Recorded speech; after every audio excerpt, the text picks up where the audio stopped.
ఒక ప్రశాంతమైన అడవిలో ఎలుక, కప్ప, పిచ్చుక ముగ్గురూ ఒక చిన్న కుటుంబంలా కలిసి జీవించేవి. పిచ్చుక ఎండిన కొమ్మలు, ఆకులు తెస్తుంది. కప్ప చెరువునుంచి నీళ్లు మోస్తుంది. ఎలుక ప్రేమగా వంట చేస్తుంది. అలా వాళ్ల జీవితం ఆనందంతో నిండిపోయుండేది. ఒకరోజు పిచ్చుక పుల్లలు ఏరడానికి వెళ్ళింది. అక్కడ ఒక కొత్త పక్షి ఎదురుపడింది. అది వ్యంగ్యంగా ఇలా అంది: నీకు అమాయకం ఎక్కువ. నీ స్నేహితులు నీతో పనిచేయిస్తూ నిన్ను బాగా వాడుకుంటున్నారు. వాళ్ళిద్దరూ ఇంట్లో హాయిగా ఉంటున్నారు. నీకు అర్థం కావట్లేదా అని. ఆ మాటలు పిచ్చుక మనసులో సందేహం మొదలైంది.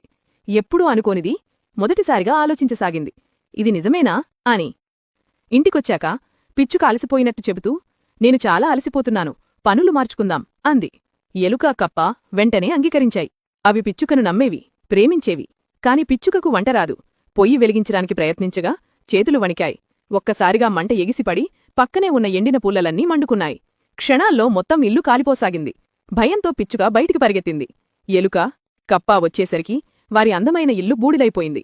వాళ్లు నిశ్శబ్దంగా, బాధతో ఆ దృశ్యాన్ని చూశారు. పిచ్చుకతో కలిసిక జీవించడం సాధ్యం కాదని భావించి ఎలుక, కప్ప ఇద్దరూ దూరంగా వెళ్ళిపోయాయి.